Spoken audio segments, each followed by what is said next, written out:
రాయలసీమ ప్రాంత సమగ్ర అభివృద్ధికి కడప ఉక్కు పరిశ్రమ దిక్సూచిగా నిలుస్తుందని ఎమ్మెల్సీ భూమిరెడ్డి రామ్ గోపాల్ రెడ్డి అన్నారు. మీడియా సమావేశంలో ఆయన మాట్లాడుతూ కడప ఉక్కు పరిశ్రమ ఏర్పాటు వల్ల పారిశ్రామిక అభివృద్ధితో పాటు స్థానిక యువతకు పెద్ద ఎత్తున ఉపాధి అవకాశాలు లభిస్తాయని పేర్కొన్నారు. రాయలసీమలో పెట్టుబడులు పెరిగి అనుబంధ పరిశ్రమలు అభివృద్ధి చెందడంతో ప్రాంత ఆర్థిక వ్యవస్థ బలోపేతం అవుతుందని ఆయన అభిప్రాయపడ్డారు. కడప ఉక్కు పరిశ్రమను వేగంగా పూర్తి చేసి ఉత్పత్తి ప్రారంభించే దిశగా ప్రభుత్వం అవసరమైన చర్యలు తీసుకోవాలని ఆయన కోరారు. రాయలసీమ ప్రాంత ప్రజలు ఎన్నో దశాబ్దాలుగా ఎదురు చూస్తున్న కడప ఉక్కు ఫ్యాక్టరీ నిర్మాణ ప్రక్రియ త్వరలోనే ప్రారంభమయ్యి ప్రజల ఆకాంక్షలను నెరవేర్చబోతూ ఉంది. దాదాపు రెండు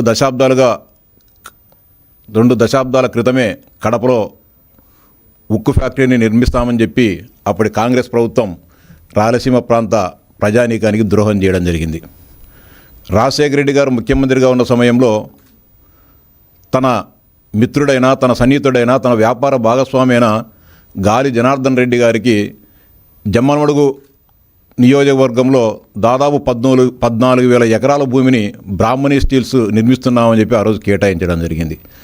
అదేవిధంగా దానికి క్యాప్టివ్ మైన్స్ను కేటాయించి ఆ క్యాప్టివ్ మైన్స్ ద్వారా పరిశ్రమను నిర్మించుకోకుండా, పరిశ్రమలో ఉక్కును తయారు చేయకోకుండా, ఎలాంటి పురోగతి లేకుండా వేల కోట్ల రూపాయలను ఓబులాపురం గనుల నుంచి దోపిడీ చేసిన చరిత్ర ఆ రోజు గాలి జనార్దన్ రెడ్డి గారిది, ఆయనకు ఒత్తాసు పలికిన రాజశేఖర రెడ్డి గారిది. దాదాపు 10,000 ఎకరాలను అప్పనంగా బ్రాహ్మణి స్టీల్కి ఇవ్వడం జరిగింది.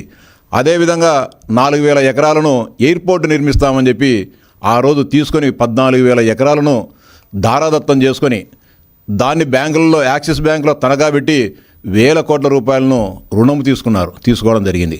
కానీ కనీసం ఒక ఇటుకు కానీ పేర్చుకోకుండా వేల కోట్ల రూపాయల ప్రజాధనాన్ని దోపిడీ చేసిన చరిత్ర ఆనాటి కాంగ్రెస్ పార్టీది.